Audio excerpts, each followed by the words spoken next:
Recibiendo muchísima información con respecto a charlas en estos nuevos sistemas a través del Zoom, estas charlas, estos debates, así vimos lo de Marcelo Gullo, lo de tantos amigos que participan. Otra de las informaciones que hemos recibido dice seminario, ciclo de charlas del grupo Fabro.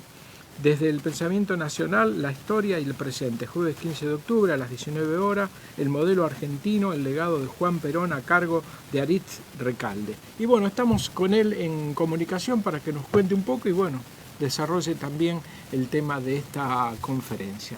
Buen día, Aritz, ¿qué tal? ¿Qué tal? ¿Cómo andas, Hugo? Bueno, acá recién acabamos de hablar con un amigo en común, con el coronel Carlos Pisolito, donde él, bueno, charlábamos sobre estas cuestiones que tienen que ver con la patria, todo el modelo argentino. Y bueno, seguimos un poco en consecuencia con todos estos temas y con esta conferencia que nos resultó sumamente interesante, el tema del modelo argentino y el legado de Juan Perón, ¿no? Bueno, tal cual comentabas, es una actividad que organiza una editorial, es mañana, la editorial viene publicando, reeditando las obras de Juan Domingo Perón. Es interesante la actividad de mañana, pero también es muy interesante la actividad de la editorial de recuperar los textos clásicos de la historia del pensamiento político argentino y centralmente del líder de la revolución justicialista que condujo uno de los dos grandes modelos de desarrollo que hay en el país, porque en la historia argentina el país se edificó sobre rasgos liberales, al menos desde el mediados del siglo XIX, y el otro gran sistema de desarrollo alternativo es el justicialismo. Y ese otro gran sistema alternativo de justicialismo legó a las generaciones que le siguieron un sistema, una forma de organizar la política, pero él lo llamó la comunidad organizada, que es un sistema de organizar el poder muy vinculado a las organizaciones libres del pueblo, las organizaciones intermedias. Argentina es un país de importante tradición sindical, de importante tradición de organizaciones religiosas, de importante tradición de organizaciones deportivas, comunitarias. Entonces, por un lado, la revolución justicialista lega una tradición, una forma de organizar el poder muy vinculado al poder del pueblo, al comunitarismo del pueblo, pero también lega una cultura política. Hoy digo, más allá del partido en el cual uno se radique, innegablemente tiene que atender la agenda social, la agenda del pueblo argentino. Y esta idea, como de esa cultura política que obliga a la dirigencia a interpelar los problemas del pueblo, también es un hecho que nace con el 17 de octubre. O sea, cambia la cultura política argentina y obliga generación tras generación a poner al pueblo como sujeto de políticas de Estado. Después que lo hayan hecho bien o lo que lo hayan hecho mal es otra cosa, pero por lo menos para mentirle, el pueblo hoy es sujeto de la política. Y el otro elemento que lega a la revolución justicialista es un país con altas tasas de desarrollo industrial. Argentina, pese al desastre que han hecho distintos gobiernos de cariz neoliberal o liberal o parecido, que han destruido empresas, que han destruido buena parte de la infraestructura argentina, todavía, y pese a eso, sigue siendo uno de los países con más altos índices de desarrollo industrial en la Argentina. Sigue habiendo polo dinámico de desarrollo industrial en las provincias mediterráneas, sigue habiendo polo de desarrollo industrial en el tejido productivo de la provincia de Buenos Aires, de la provincia de Santa Fe. O sea, la Argentina, pese a los desastres al que ha estado inmersa, sigue siendo un país que en términos relativos, junto con Brasil y México, de los países más industrializados de América Latina. Y eso también es parte del legado del peronismo en nuestro país, ¿no? Bueno, ahí viene mi pregunta, precisamente ese legado y ese desarrollo del que hablabas, esos fueron los elementos por los cuales se lo derrocó a Perón, porque interpretamos, y bueno, se ha dicho mucho eso, que a Perón lo derrotan por los aciertos, no por los errores. Digo, esto tiene que ver, está fundado ahí. ¿Qué pensás con respecto a esta idea? Bueno, claramente, primero la cuestión de lo popular, la inserción del pueblo en la política. La inserción del pueblo en la política venía siendo bastante problemática para las clases dirigentes en nuestro país. Uno mira las discusiones de mediados del siglo XIX hacia fines del siglo XIX y algunos desenlaces de los reclamos populares fueron violentos. Y eso incluso se puede ver claramente durante el gobierno de Hipólito Yrigoyen en las represiones en la Patagonia o en las represiones en Bacena. Entonces, el 17 de octubre el pueblo irrumpe. Y frente al 17 de octubre, es interesante ver, hay un sector de la política que le dice a las Fuerzas Armadas repriman. Y hay otro sector en el cual encarnaba Perón, que dice, bueno, no, es el momento, entramos en el ciclo de las masas y este proceso de ingreso popular es inevitable. Pero si bien el peronismo lo plantea, lo institucionaliza y lo organiza, en 10 años de gobierno, donde crea la justicia social y la garantiza por intermedio del Estado y las organizaciones sindicales, del 55 en adelante hay un hecho, insisto, que la clase dirigente busca distintas formas de reprimir el ingreso popular. Mira, quería hacerte una pregunta para no pasar, porque es sumamente interesante lo que estés, porque es interesante lo que decís, no porque lo diga yo. Digo, cuando Perón se produce en esos años, le dice a los militares, bueno, el pueblo ya está ahí, vayamos a elecciones. Y todo le dice, pero ya tenemos el poder, ¿para qué vamos a ir a elecciones? Cuando el general, sabiamente, porque él lo hace desde la base, el movimiento, le dice, si tenemos miedo de que el pueblo nos vote en contra, ¿para qué vamos a tomar el poder si el pueblo no lo quiere? Digo, esto un poco la síntesis de lo que viene después de esos 10 años, ¿no? La convocatoria. Un gobierno eminentemente de fuerza popular que no pierda ninguna elección, el peronismo hasta la vuelta a la democracia. Incluso con Perón en el exilio, generalmente el candidato que planteaba Perón ganaba, y si no ganaba empataba, ¿no? Por el caudal de voto en blanco que Perón hackea algunos intentos de desarrollar. Bueno, los votos en blanco hicieron presidente llevaron a un presidente al sillón de Rivadavia, realmente con el peronismo proscripto y 5 fuerzas proscritas, entre las que estaban el peronismo, la mayoritaria y varias. De todas maneras se le sigue llamando elección democrática a eso, donde el movimiento mayoritario estaba excluido, estaba vedado de participar de elecciones. Digo, todas estas cosas también habría que aclararlas un poco sobre qué estamos. Esto no indica que la persona no haya sido decente. Pero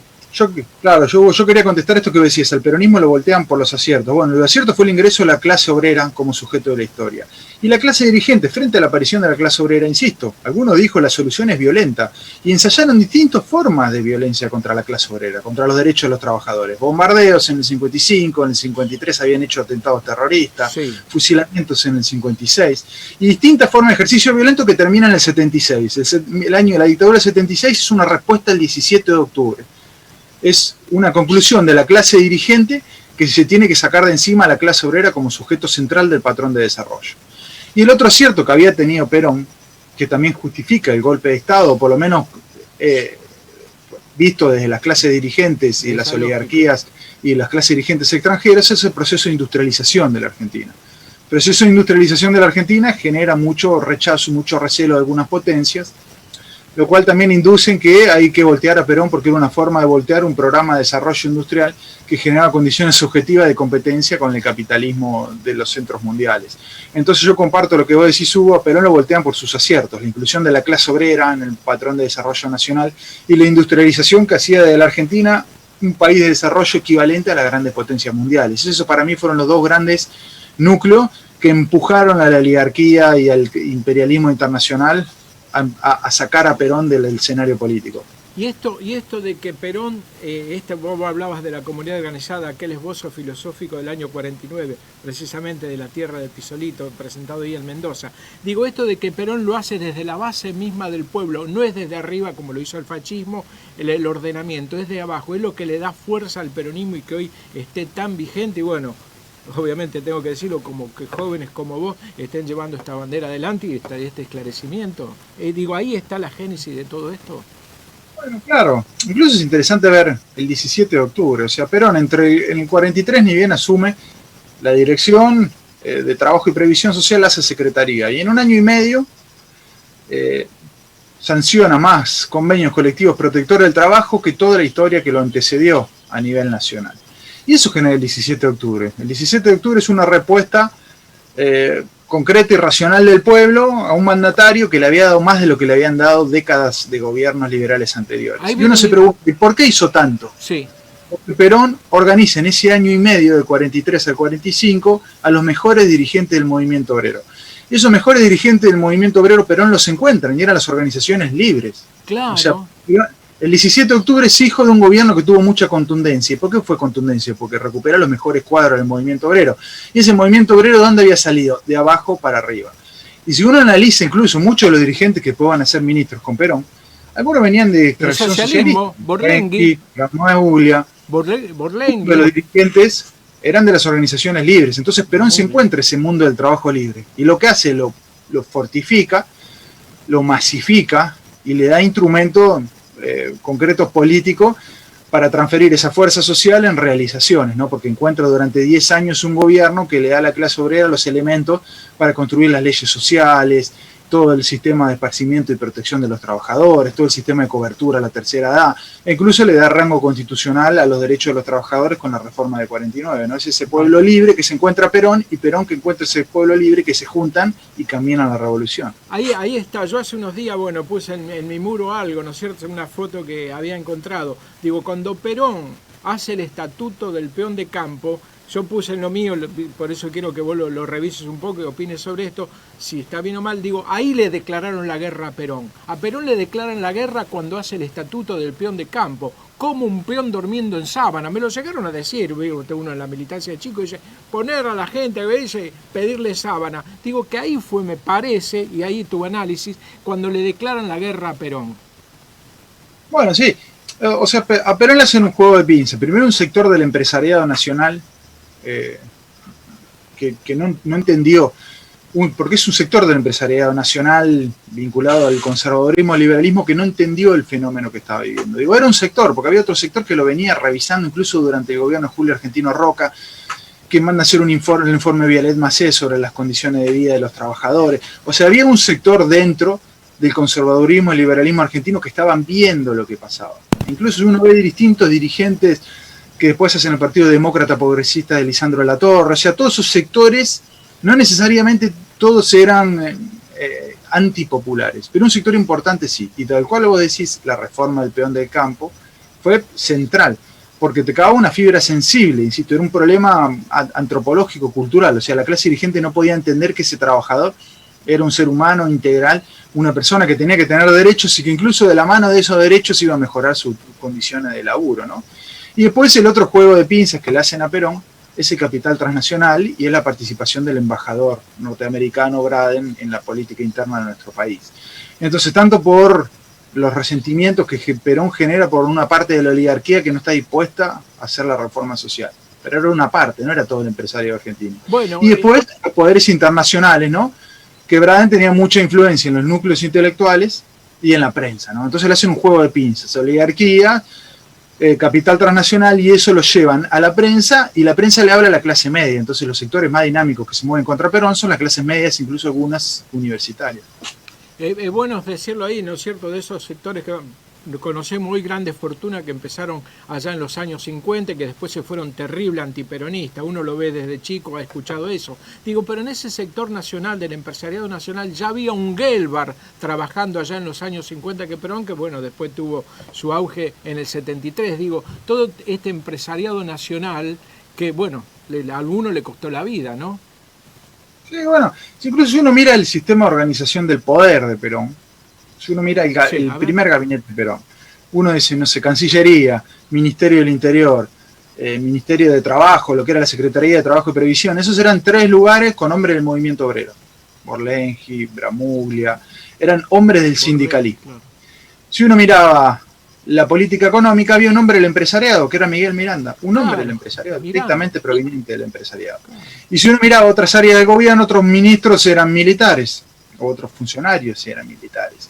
Y miraba uno, el vicepresidente Perón era radical, Hortensio Quijano. Perón trae un bloque de radicales importantísimo al peronismo, importantísimo. Casi el 30% de los legisladores de Perón eran de origen radical. Entonces, cuando uno miraba el sistema de conducción de Perón, era pluripartidario y pluriclasista. Y un sector del empresariado, insisto, un rol central, porque Miguel Miranda fue presidente del Banco Central, de un Banco Central que manejaba comercio exterior, y después fue un hombre central en la política económica. O sea, hubo un núcleo del empresariado que apoya activamente a Perón, que después en algún momento, claro, no termina de entender ese proceso, ¿no? Posiblemente un sector importante de la historia argentina no termina de entender ese proceso. Y lo digo lamentablemente porque eso deriva en un golpe que mete al país en la antesala de la guerra civil, ¿no? El golpe de 55 lo que genera es un sistema terrible, violento, para que los argentinos diriman sus conflictos, que es una seguilla de golpes de Estado, asesinatos y la terrible dictadura del 76. O sea, en el 55 hay muchas incomprensiones que después un sector de la clase media revisa en eso que se llamó la nacionalización de los sectores medios, pero que genera un balance para la Argentina terrible, porque insisto, la caída de Perón y esa seguidilla de golpes de Estado, la inestabilidad política, el que pierde es la Argentina. Obviamente que dentro de la Argentina hay unos que pierden más que otros, ¿no?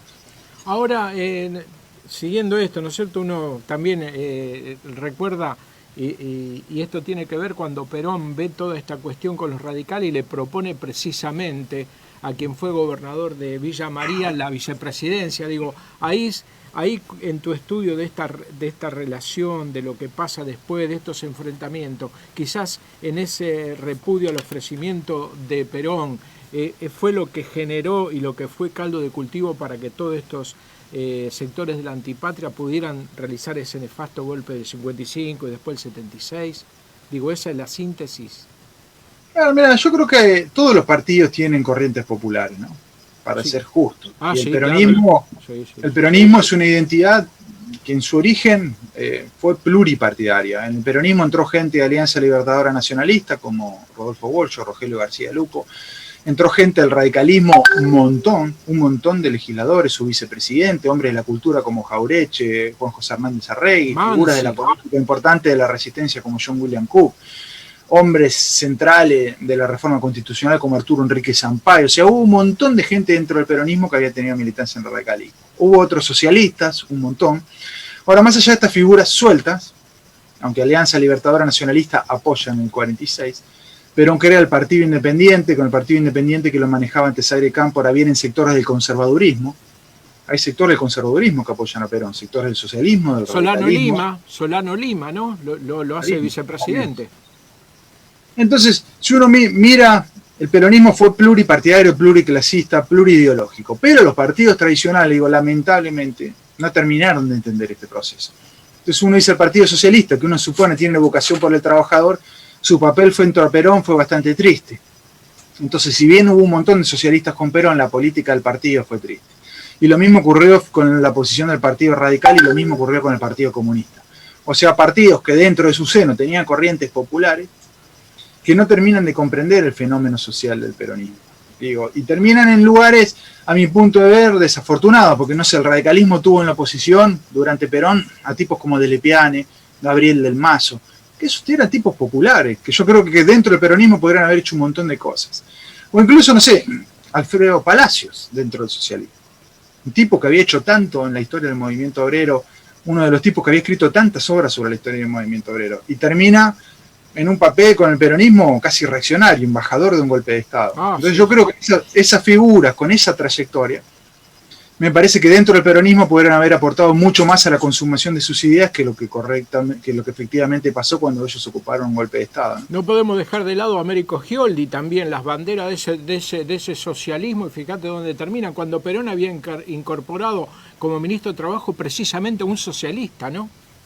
Claro, sí, así muchos. Que bueno, y que todas estas desavenencias, para ser justo y entenderlo, se empiezan a discutir en los 60. Los 60 es un momento de mucho cambio cultural, Y uno ve cosas que parecerían insólitos, o sea, personajes de posiciones conservadoras de clase alta terminan en la guerrilla de ultraizquierda, cosas que uno podría haber visto a la época medio inexplicable. Pero en parte hay toda una rediscusión y revisión de roles. Y todo esto un sector importante del comunismo, del socialismo, de juventud, se va de sus partidos tradicionales y termina en nuevas corrientes del nacionalismo popular peronista. O sea, esto que nosotros estamos planteando ahora como contradictorio, en los 60 se discute y hay un apoyo masivo de la juventud al peronismo en los 70, ¿no? Y incluso hay un acuerdo de todos los partidos políticos. Perón vuelve en el 73 con un acuerdo con Balbín, la Hora del Pueblo, con un acuerdo de casi todos los partidos, en las coincidencias programáticas de los partidos políticos, y después con un acuerdo social que se llama Pacto Social, que son también actas de compromiso que firmaba el Estado con las distintas clases y grupos sociales. Y el Plan Trienal, que es el programa de la Revolución Justicialista en el 73, en buena medida sigue los acuerdos de las coincidencias programáticas. Entonces, también para ser justo con la historia, un sector importante de estos partidos tradicionales que en el 55 apoyan la caída de Perón, en el 73 apoyan la vuelta de Perón. Incluso, bueno, Frondizi también es parte de ese sector que apoya la vuelta de Perón. Digo, lamentablemente, ese gobierno de Unidad Nacional del 73 duró muy poco en un contexto mundial muy difícil, en un contexto latinoamericano muy violento, y en un contexto interno que, bueno, tuvo de rato cierta cuota de dramatismo, ¿no? Pero bueno, ese proceso parecía, insisto, de revisión del rol de los partidos tradicionales y de formación de un gobierno de unidad nacional en el 73 parecía que se lograba, a diferencia del 55. Ahí escuchamos hace unos días, volvimos a escuchar, bueno, en toda esta cuestión que uno revisa, aquel reportaje donde habían participado Jacobo Timerman, Sergio Villarroel y Roberto Maidana, que lo tienen a Perón como 1 hora y pico, ahí Perón respondiendo, y uno a medida que lo va escuchando a Perón, y bueno, ahora a otra edad, ¿no? La amplitud emocional de Perón con respecto al modelo, cuando en un momento le preguntan, y bueno, de la clase política, dice, no, gente bien intencionada. Digo, este acento que hace Perón, yo suponía que él sabía que algunos no estaban en eso, digo, pero el mensaje que le manda al pueblo, esto de Perón y los mensajes de unidad. En Perón había una técnica del ejercicio de la conducción. Perón decía, conducir es persuadir. Y uno persuade sobre principios racionales, pero también emocionales. Era un tipo que, salvo algunas excepciones en su vida, como en el conflicto con Montoneros en la plaza, y por ahí algunos trabajos de Perón en el 55, en el 56, donde hay un Perón más radicalizado conceptualmente en cómo presenta los conflictos, generalmente Perón era un tipo que persuadía, o sea, un tipo que podía persuadir y que podía hacer lo que hizo, un movimiento sumamente amplio en sus márgenes, ¿no? Sumamente amplio.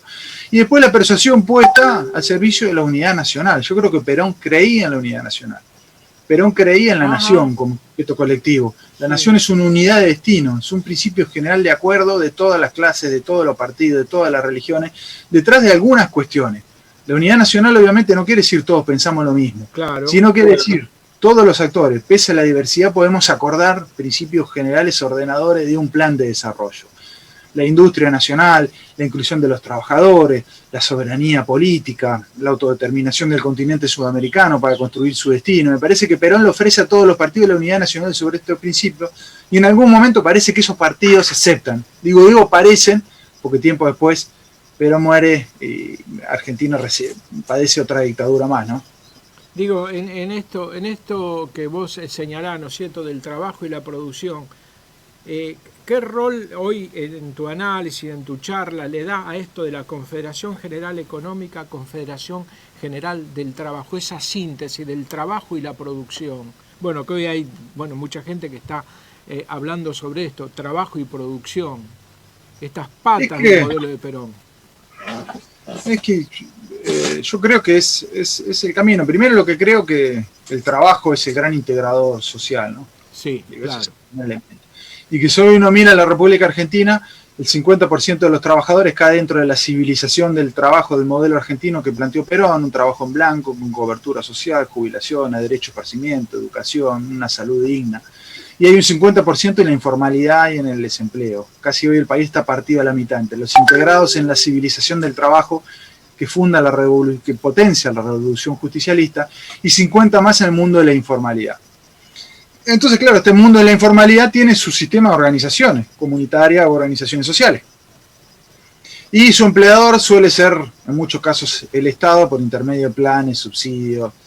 Y después tenés el mundo del trabajo formal, donde una mayoría importante es el sector privado y un sector minoritario es el público.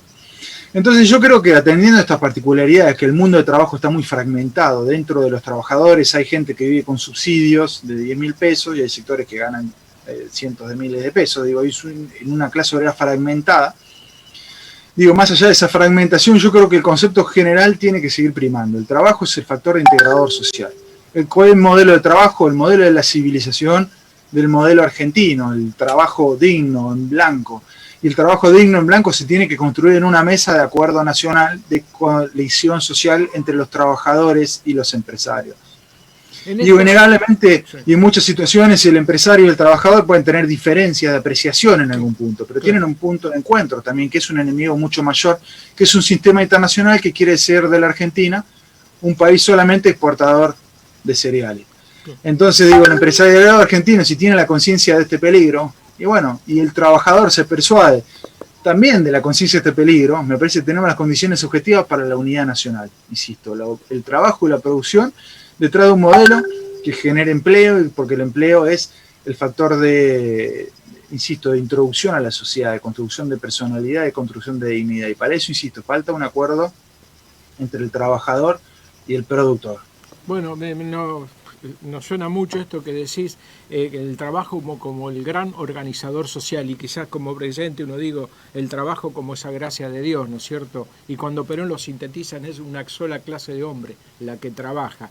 Digo, ¿cómo tomás hoy que desde esta mirada, desde el peronismo, del análisis del peronismo, que esté tan fomentada el tema de la lucha de clase que se antepone tanto al ideal del general Perón, que era la comunidad organizada? Digo, ¿cuál es la respuesta hoy?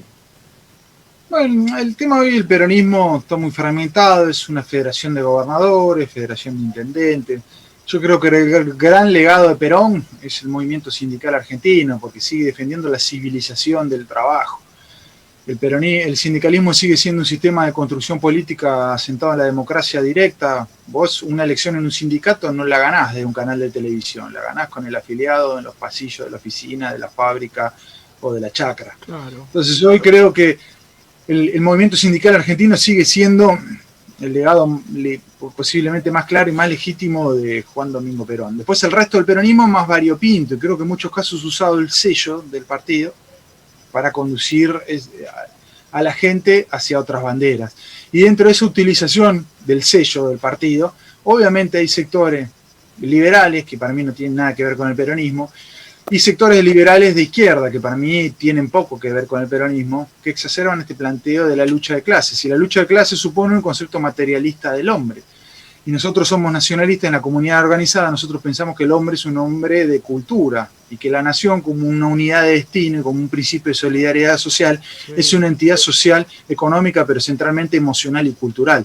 Entonces nosotros creemos que el trabajador y el empresario puede tener un punto de acuerdo que es la grandeza nacional. Y para eso puede estar dispuesta a sacrificar parte de su esfuerzo detrás de eso. Y no se va a comportar solamente por su ubicación económica. O sea, el odio de clases es parte de una matriz ideológica que no es el peronismo. Nosotros como peronismo creemos, claro, insisto, que el hombre es un ser de personalidad, es un ser cultural, y tal cual vos decís, un movimiento de doctrina cristiana como es el justicialismo, esto lo puede asentar sobre principios claramente históricos y filosóficos. Entonces hoy insisto, hoy ni liberales de derecha ni liberales de izquierda expresan realmente lo que es el justicialismo, que es un humanismo cristiano que aboga por la conciliación de clases, la unidad nacional, la producción y el trabajo. Adiste, bueno, abusando de tu tiempo, vamos a hacer la última pregunta, que solemos hacerla permanentemente, esta con la gente que visita el programa, con quienes salimos al aire. ¿Qué incidencia tiene esto de haber vaciado las cámaras, el Congreso de la Nación, de representantes de los trabajadores, cuando antiguamente veíamos tantos trabajadores ocupando esas bancas? Digo, ¿esto también fue parte de un sistema, de una estrategia? Claro que fue una estrategia. Perón pensó, y lo planteó claramente en la comunidad organizada, una idea del ejercicio de la democracia por intermedio de las organizaciones libres del pueblo. Perón, que decía, el dirigente tiene que representar algo para sentarse en una banca. O tiene que representar al mundo de la cultura, o al partido político femenino, o al mundo del trabajo, o al mundo de la empresa. Perón tenía una idea que el partido político en realidad era un movimiento, y que el movimiento era un sistema de organización permanente de la comunidad, y que iba a tener un momento político en el partido, donde esa expresión real del movimiento, donde esa organización real del movimiento iba a ocupar un lugar en el Estado. Entonces, Perón, ¿qué iba a encontrar con eso? La posibilidad de que tenga una Cámara, diputados, senadores, ministerio, con representación real, conocimiento de los problemas y capacidad de ejecución de política con el pueblo y para el pueblo. Entonces, al quitarle, para mí, a propósito, la representación del pueblo en las decisiones del poder, o del empresariado nacional, agrario, industrial, o de los sectores de la cultura, de la religión, que hoy no se ven representados en esos partidos políticos, dejamos unas cáscaras vacías y hemos sometido a una parte del pueblo a una tiranía política que en realidad tienen los partidos que son cáscaras, donde la gente pone papelitos llevada por las narices por algunos medios de comunicación y conduciendo, insisto, al país al desastre, como terminó todo en el 2001.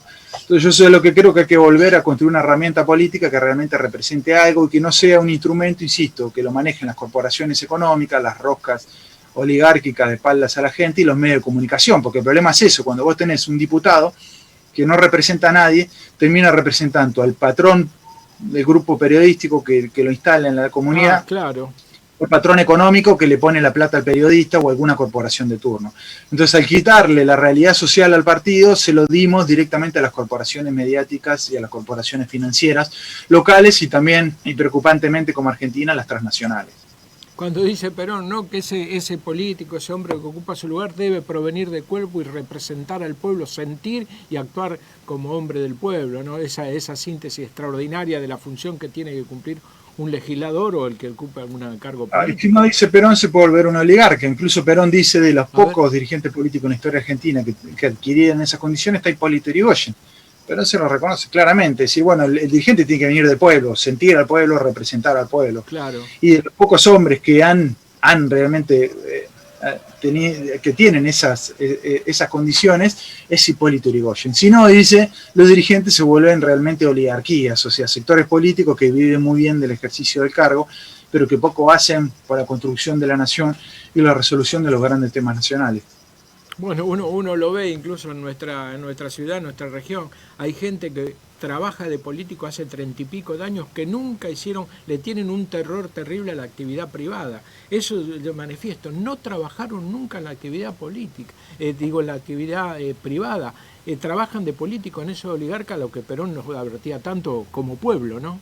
Bueno, y eso tiene un peligro, construir una clase política, un sector económico. Hoy hay lugares de la política que son mucho más rentables que el sector privado.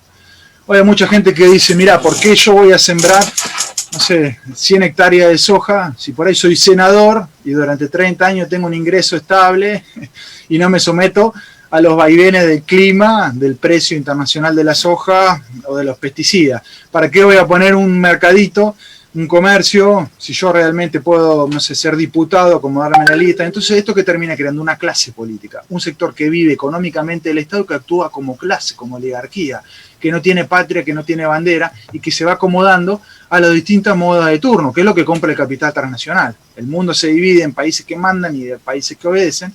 Entonces, los países que mandan necesitan una cáscara política vacía para jugar a la democracia interna e imponer sus intereses. Entonces muchas veces se encuentran esta clase política, un sector económico sin patria, sin religión, que lo único que busca es perpetuarse en el cargo para llevar esos fastuosos niveles de vida. Hay sectores de la clase dirigente que, tal cual vos decís, no conocen el sector privado, sus hijos van a escuelas privadas, viven en countries privados, o sea, una clase política económicamente que vive muy bien del esfuerzo nacional y que vive de espaldas a la realidad nacional, ¿no? Que poco conoce y poco hace por la realidad nacional. Bueno, algunos te dicen que no dejan ese lugar porque no quieren abandonar el puesto de lucha, ¿no? Alguno lo dijo allá en el 76, digo, ¿no vas a renunciar? Digo, mirá qué tan, dice, y abandonar este puesto de lucha, auto, el chofer, un escritorio, estaba peleando a ver si lo dejaban, el puesto de lucha, estas vergüenzas que realmente hoy suenan risueñas, pero son realmente trágicas, ¿no? Ese miedo terrible a trabajar, el miedo al trabajo, ¿no? El trabajo como una...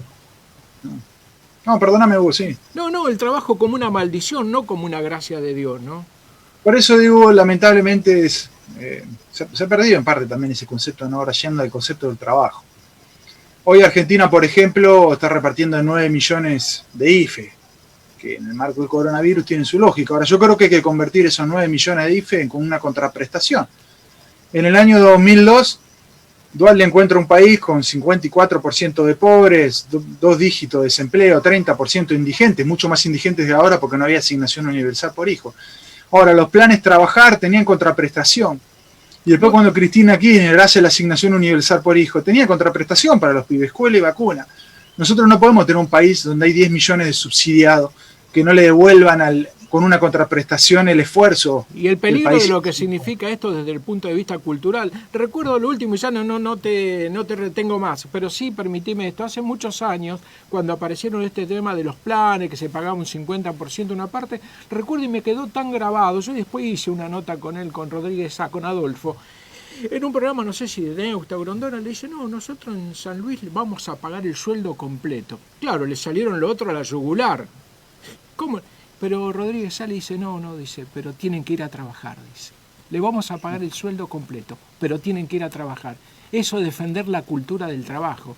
La mitad sin ir a trabajar, que el país haga un esfuerzo terrible, pero tienen que ir a trabajar. Digo, esto tan sabio, ¿no? La Perón decía, cada uno tiene que producir al menos lo que consume. Y lo dice en una entrevista en la década del 60, gobernar es crear trabajo. Entonces a mí me preocupa, insisto, que nosotros nos familiaricemos a eso, 10 millones de subsidios en un país de 45 millones de personas. Entonces nosotros tenemos hoy un sector económicamente activo que está subsidiando, cruzando dinero para un sector financiero que saca la plata del país y para un sector de desempleo y subsidiado inmensamente importante de la población. Entonces me parece que la etapa que viene en un gobierno peronista es convertir esos 10 millones de subsidio en trabajo. Claro, el sueldo completo para trabajar, el sueldo completo. Ese 50% de la economía informal, economía formal, para dar dignidad, pero también para ser sustentable, por ejemplo, el ANSES. Están destruyendo el ANSES, no hay posibilidad de sostener el ANSES sin trabajo en blanco. Y obviamente el ANSES además está subsidiando un montón de cosas, entonces es inviable el sistema jubilatorio. Y el sistema jubilatorio es el principal destino de los fondos de la recaudación pública, por fuera de la deuda externa, que esa es otra estafa del país. Entonces hoy la Argentina es inviable, pero es inviable culturalmente y como sociedad si no generamos trabajo y dignidad. Es inviable el Estado si nosotros no tenemos una masa de trabajadores en blanco que aportan a la seguridad social. Y es obviamente un mensaje, yo te digo, espantoso para el sector productivo, para el trabajador que se levanta a las 4 de la mañana, hace ese esfuerzo, paga impuestos para sostener a otro sector de la sociedad que recibe un apoyo, que está bien que lo reciba en un contexto, pero que tiene que ser transitorio. Hay que convertir, insisto, esa gran masa de subsidio en trabajo contra prestación, para que todos se ganen dignamente laburo y para que el Estado sea viable financieramente y para que la Argentina construya realmente la dignidad de un país que hace mucho ha perdido. Ariete, bueno, un gusto enorme haberte sacado al aire, bueno, este mensaje tuyo y esto también que es una militancia en favor y bueno, que está reflejado allá en este destino que queremos y que pretendemos como una patria justa, libre y soberana. Así que muy agradecido por tu participación. Supongo que vamos a tener otras participaciones porque nos resultó sumamente interesante tu visión del peronismo como organizador de la sociedad, ¿no? Muchísimas gracias, Hugo. Un saludo a toda la audiencia y me encantaría, quedo a tu disposición. Bueno, muchísimas gracias. Saludo a tu familia.